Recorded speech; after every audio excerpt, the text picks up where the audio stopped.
Em nome do Pai, do Filho e do Espírito Santo. Amém.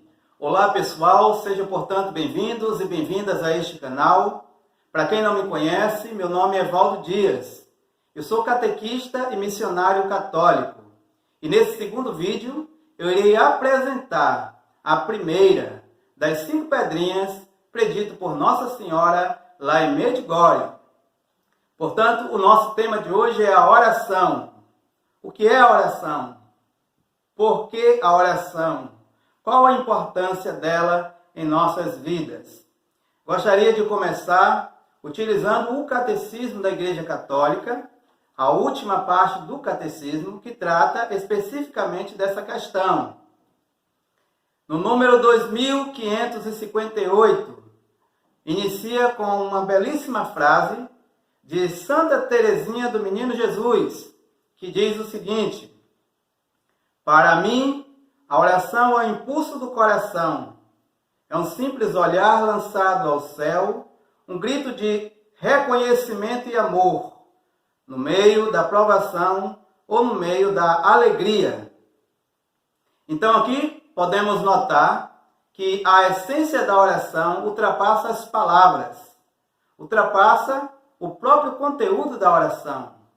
A oração é a ligação, é o casamento da alma humana com o próprio Deus. Quem quiser se aprofundar nesse tema, ainda no Catecismo da Igreja Católica, eu recomendo que continue a estudar o número 2559 até o finalzinho desse catecismo, que vai apresentar de forma sistemática sobre o tema da oração. Agora, na segunda parte do Catecismo Maior de São Pio X, no número 253, diz o seguinte: a oração é uma elevação da alma a Deus, para adorá-lo, para lhe dar graças e para lhe pedir aquilo de que precisamos.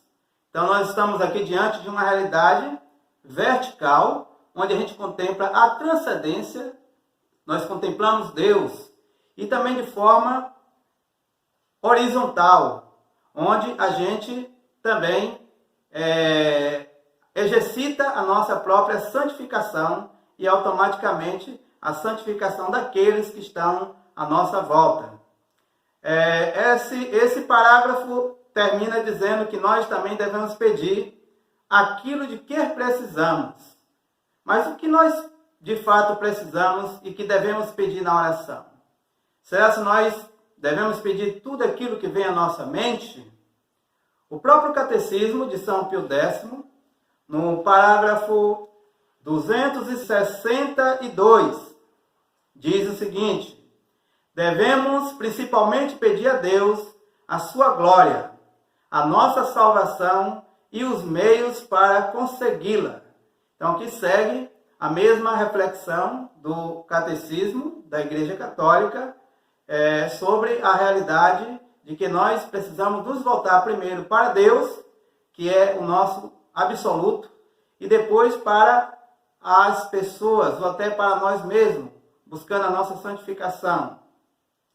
E nós precisamos também buscar os meios para consegui-la. Então, quais são os meios por onde nós precisamos trilhar para conseguir alcançar um ritmo de santificação, um ritmo onde vai nos levar a se aperfeiçoar a cada dia? Bom, na história da igreja existe uma realidade em que nós a denominamos vias, onde nós fazemos um caminho para chegar à santidade. Então, no sentido clássico, temos a via purgativa, a via iluminativa e a via unitiva. Também existe dentro de um outro aspecto, porém no mesmo sentido, o que muda só é a nomenclatura. Então, até mesmo o doutor Angélico seguia, essa forma de conceber e de ver o caminho para trilhar a santidade. Ele nomeava como, primeiro, os iniciantes, Segundo, os adiantados. Terceiro, os perfeitos.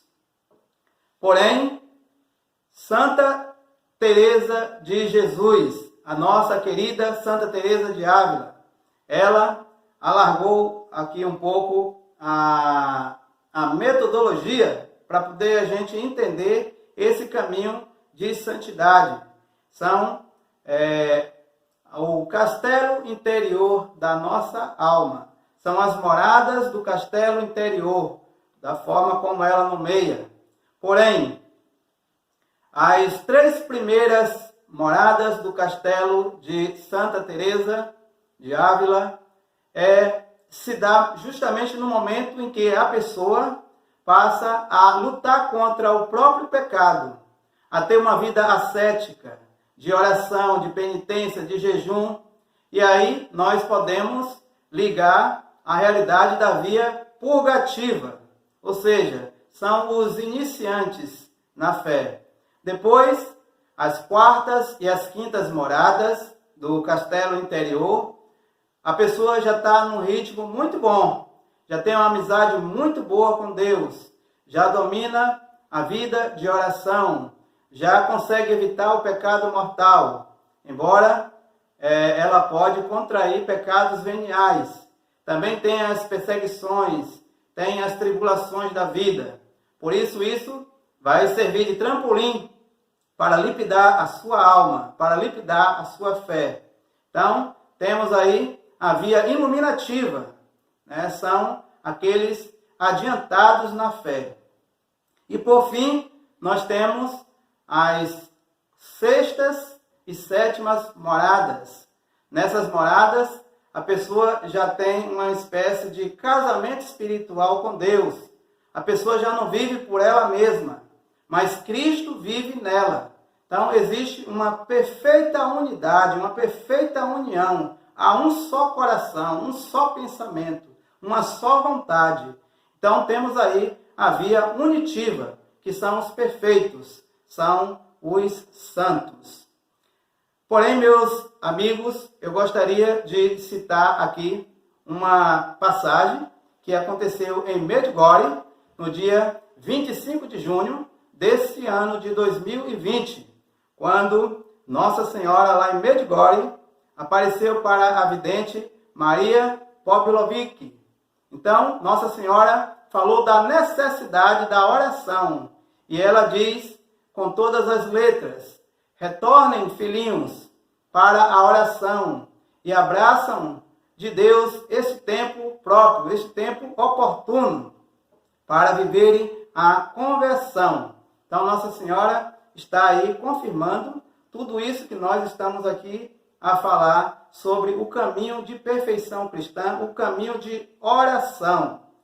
Porém, meus amigos, me recordo também aqui que no ano de 1846, Nossa Senhora, lá em La Salette, ela aparece chorando, justamente porque no momento a humanidade estava vivendo uma vida depravada e de pecado e que abandonaram os mandamentos de Deus.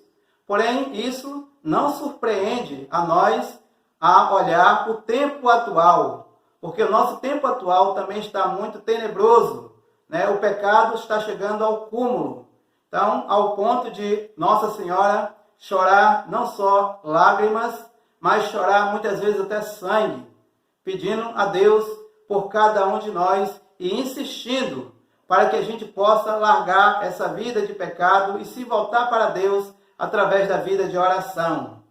Por isso, Nossa Senhora até profetizou, dizendo que Lúcifer e uma grande legião de demônios seriam soltos, seriam libertados do inferno para criar a sua revolução nessa terra. E nós tivemos que esperar o ano de 1960, as décadas de 60, 70 e 80, onde aconteceu grandes revoluções por parte e por influência de Lúcifer, deste Satanás, deste demônio. E nós sofremos com isso, principalmente quando nós podemos nos recordar nesse momento aquelas grandes revoluções dos anos da década de 60, como, por exemplo, a Revolução Estudantil, a Revolução Sexual, Revolução Hippie, Revolução Feminista, Revolução Comunista, Marxista, Revolução de diversas ideologias, onde a cultura de morte estava sendo implantada e divulgada em todos os lugares. Ideologia de gênero, o aborto, a eutanásia e tudo mais. Então, possamos nós nos voltar para Deus nesses dias, tendo uma vida de fé, uma vida de oração, sendo católicos, assíduos na nossa vida de fé, na nossa convicção. Por isso, meus irmãos e minhas irmãs, gostaria de poder encerrar o nosso vídeo falando sobre a oração da qual Nossa Senhora tem falado em diversas aparições, de forma específica, sobre a oração do Rosário. Então, eu gostaria de prestar também até um serviço para cada um de vocês, principalmente para as pessoas que não têm costume de rezar o Rosário. Nossa Senhora pede para que se reze o Rosário de forma diária.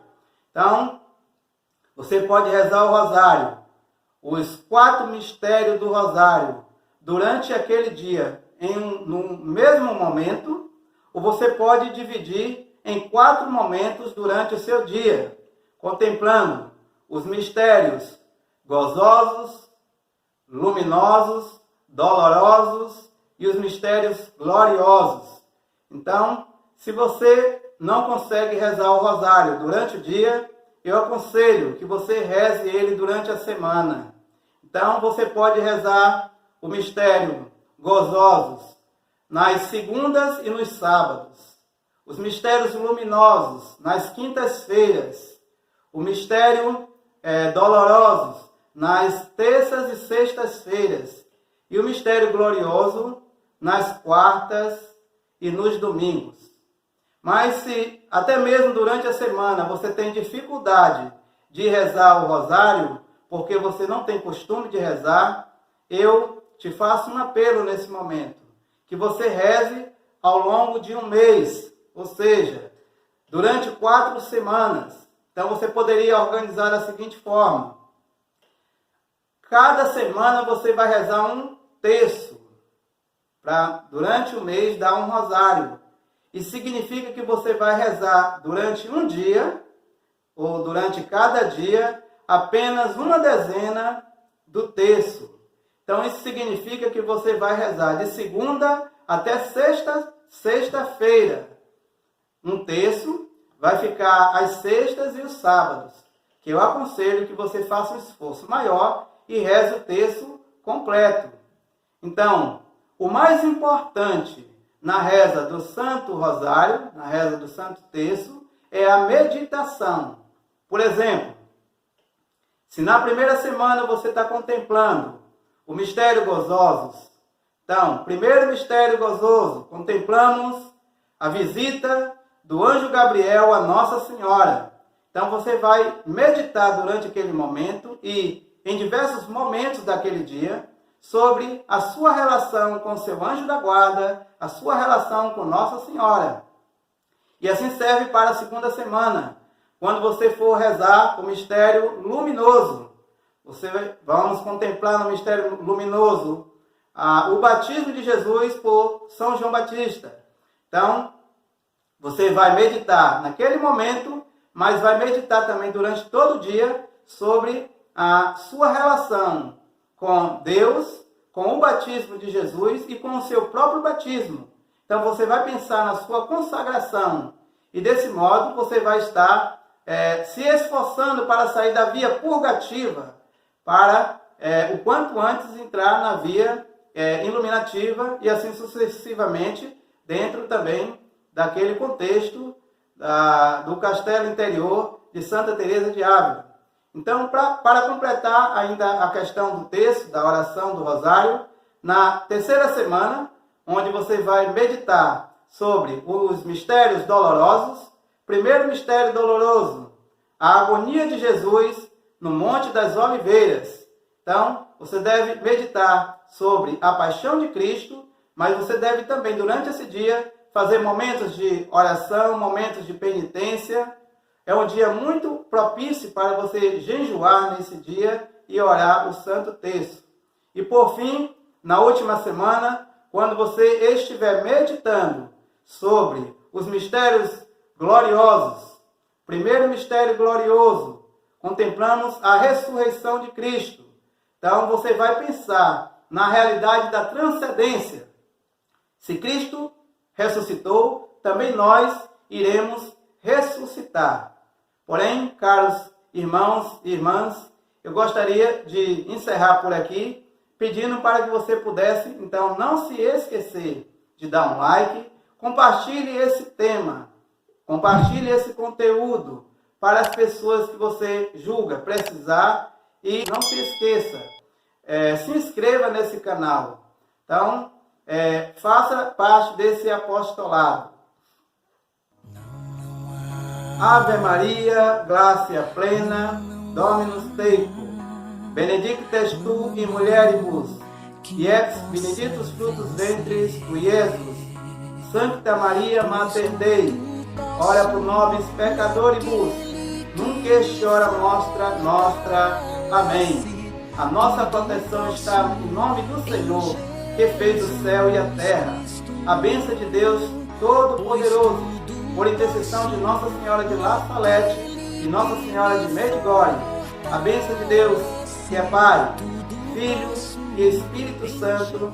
Amém. Glória a Jesus,